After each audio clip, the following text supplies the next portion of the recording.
దేవాదాయ శాఖ మంత్రిని కూడా ప్రత్యేకంగా ఆలయాలకున్న భూములను కాపాడడానికి కొరకు గత ప్రభుత్వ కాలంలో మన హనుమాన్ గుడి యొక్క జాగను కూడా కబ్జాలకు గురవ్వడం జరిగింది. మీ పైన గురుతర బాధ్యత మొదటగా వచ్చే భక్తులందరూ కూడా సౌకర్యాలు కల్పించినారు. ఈవో గారు చాలా చక్కగా పనిచేస్తూ ఉన్నారు. హార్మిషన్ ఇక్కడ అందుబాటులో ఉంటూ పనిచేస్తూ ఉన్నారు. నూతన కాలవర్గం ఆలస్యమైనా కూడా వారు మొన్నటి హనుమాన్ జయంతి రోజు అత్యధిక శాతంగా 1,00,000 పైన భక్తులు రావడం, సౌకర్యాలు మీతో కలిసి పనిచేయడానికి ఎవరు సిద్ధంగా ఉన్నారు. కాబట్టి మీ ముందున్న గురుతర బాధ్యత మొదటి ఇప్పుడు కేసు అయితే పెండింగ్ ఉందో ఆ కేసు పరిష్కారం కొరకు ప్రభుత్వం తరఫున మా అందరి సహకారం ఉంటుంది. అన్నిటికన్నా ముఖ్యంగా భక్తులు పెరుగుతున్న క్రమంలో ఇక్కడ మన ప్రాంతం నుంచి ఇలా కాకుండా చుట్టుపక్కల రాష్ట్రం నుంచి కూడా జనాలు వస్తూ ఉంటారు, భక్తులు వస్తూ ఉంటారు. కాబట్టి ఆలయ భూమిని కాపాడుకోవాల్సిన అవసరం ఉందని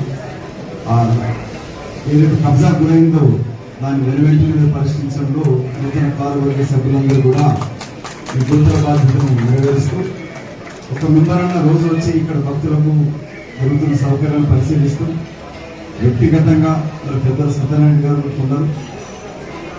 మీరందరూ కూడా భక్తి శ్రద్ధలతోటి ఆ భగవంతుని పాటించుకోవడం కాకుండా దైవ సన్నిధిలో భక్తులకు సౌకర్యం ఏర్పరచడంలో మీ స్వతహాగా ప్రభుత్వం తరఫున కూడా ప్రభుత్వం తీసుకొచ్చిన ఆ సౌకర్యం ఎట్లా ఉంటుంది. అదొకటే కాకుండా మీరు ముందు ఒక భక్తుడికి ఇక్కడికి వస్తే ఎలాంటి సౌకర్యం ఉండాలని కోరుకుంటారో అలాంటి సౌకర్యాలు మిగతా భక్తులకు కల్పించినప్పుడే మీ యొక్క ప్రమాణ స్వీకారం చేసినప్పుడు సార్థకం ఉంటుంది, దానికి అర్థం కూడా ఉంటుంది. మీరు ఆ విధంగా పనిచేస్తారని చెప్పి మనందరినీ కూడా కలిపి రాష్ట్ర ప్రభుత్వం ముఖ్యమంత్రి గారు కొండసరి గారు నియమించడం జరిగింది.